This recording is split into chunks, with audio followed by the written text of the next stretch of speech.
Why I don't like negative stock. Hi everyone, my name is Milos, SAP Logistics Solution Architect for CoreTrust, and it's the wrap up for the end of the day.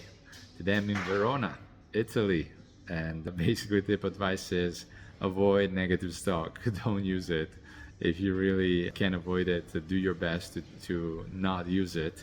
And there's three main reasons not to use negative stock. So why avoid, why not to use, why I don't like negative stock.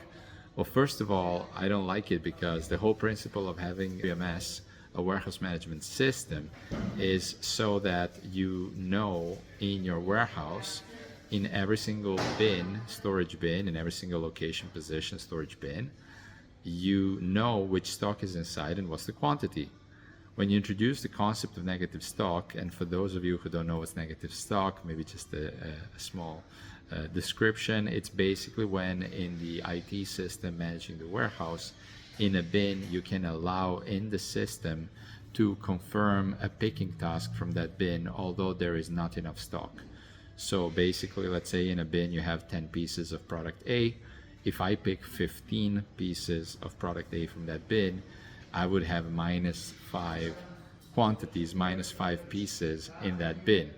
And therefore that's negative stock. I create -5 negative stock, right? So why it doesn't make sense from a WMS perspective, because if you generate negative stock, you go against the principle where in every single moment, you should know in each bin what's the exact quantity of product in each bin. So having negative stock means that you're really not representing reality. How can you have some physically negative stock? Impossible. Like negative reality, not possible. So the first reason why I don't like it is because you're breaking the whole principle of having a WMS. You have a WMS, but it's not representing the reality. So what's the point of having it in the first place? So that's one reason. The second reason is negative stock creates problems. Can you imagine you go around your warehouse and you ask yourself, hey, how many pieces of product I have in that bin? And the system says -13. What would you think? What happened? How can it have -13? Makes no sense, right? So even when you're trying to fix things, it's really more difficult, more tricky, just because you're thinking in this absurd mindset where you have negative stock. So you're trying to figure out where did that stock go and how can I bring it back to this bin so that it's not negative anymore, at least I get to 0. But physically it doesn't make sense. So again, you disconnected physical reality from what the system is representing, which is absolutely counterintuitive and not helpful for managing your stock in your warehouse. So the third reason is, well, typically when someone asks for negative stock, typically there's some reasons, a process where they really want to make their life easier, but therefore they're trying to use the system to fix a process. This is typically what happens. You have a certain process you need to run. Hey, but I still need to confirm these tasks, even if the person brought the goods physically, so you kind of have them physically, but they didn't confirm it in the system, so let's still confirm the picking. So I can move forward. I fix things in the system, but the reality is that I'm just misusing the system to fix the process. So typically when you're using negative stock, there's something behind the process that should be reviewed, changed, maybe fixed. So that's the third reason I don't like it. I think it's oftentimes a technical solution to a process challenge that should be addressed differently. Now, my question to you is, have you ever used negative stock?